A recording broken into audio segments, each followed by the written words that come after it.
De l'ONU d'une résolution, la guerre continue, les bombardements ne faiblissent pas, que ce soit les frappes aériennes israéliennes sur Gaza ou les tirs de roquettes du Sud-Liban, du Hezbollah vers le territoire israélien ou de la bande de Gaza, du Hamas vers le territoire israélien. Les sirènes ont beaucoup retenti aujourd'hui en Israël, et notamment dans le sud du territoire, dans des zones qui étaient, où il y avait plutôt une accalmie ces 2 derniers jours. L'armée israélienne a annoncé la mort de 5 soldats israéliens ce week-end. Vous savez que le week-end ici c'est vendredi et samedi. Elle a annoncé aussi la mort d'une cible militaire du Hamas, Hassan Atresh, qu'elle présente comme un haut responsable du Hamas, responsable du commerce et de l'approvisionnement en armes pour le groupe islamiste. Un homme qui était soupçonné de trafic d'armes, de contrebande avec de nombreux pays pour acheminer des équipements militaires dans la bande de Gaza, mais aussi, d'après Israël, plus récemment en Cisjordanie. Il a été tué, d'après Israël, par une frappe aérienne à Rafah, dans le sud de la bande de Gaza. D'après des sources humanitaires, des secours dans la bande de Gaza, il y a eu une frappe israélienne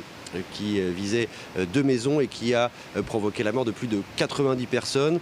Une déclaration ensuite du Hamas qui dit qu'il est sans nouvelles de 5 geôliers qui étaient censés garder des otages israéliens et qui redoute donc que ces geôliers et les otages ont été tués dans une frappe israélienne. Il n'y a pas beaucoup de détails, il n'y a pas plus de détails qui sont donnés et l'armée israélienne n'a pas commenté. Enfin, où je me trouve ici à Tel Aviv, il y a eu ce soir 2 rassemblements. Un rassemblement pour réclamer la libération des otages, comme c'est le cas toutes les semaines, et un autre rassemblement qui a réuni des milliers de personnes, d'après les médias locaux, plus politiques, des milliers de personnes malgré la pluie, pour exiger des élections maintenant.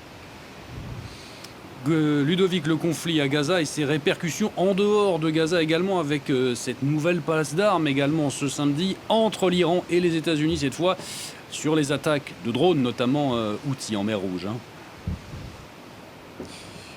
Oui, effectivement, il y a plusieurs incidents qui ont été rapportés aujourd'hui loin du Proche-Orient, loin d'Israël et des territoires palestiniens, avec récemment, d'après une agence maritime britannique, un incident au large du Yémen. Là, il y a très peu de détails.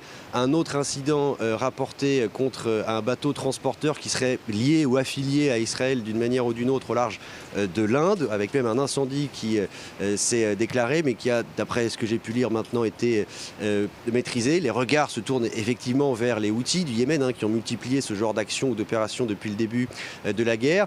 Et puis un rapprochement diplomatique à noter entre les présidents égyptiens et iraniens qui se sont parlé au téléphone pour la première fois pour évoquer les derniers développements dans la bande de Gaza et cette menace d'un responsable iranien des gardiens de la révolution qui menace de fermer la mer Méditerranée si les États-Unis, je cite, si les États-Unis et leurs alliés ne cessaient pas de commettre des crimes dans la bande de Gaza. On ne voit pas très bien comment l'Iran pourrait fermer la mer Méditerranée.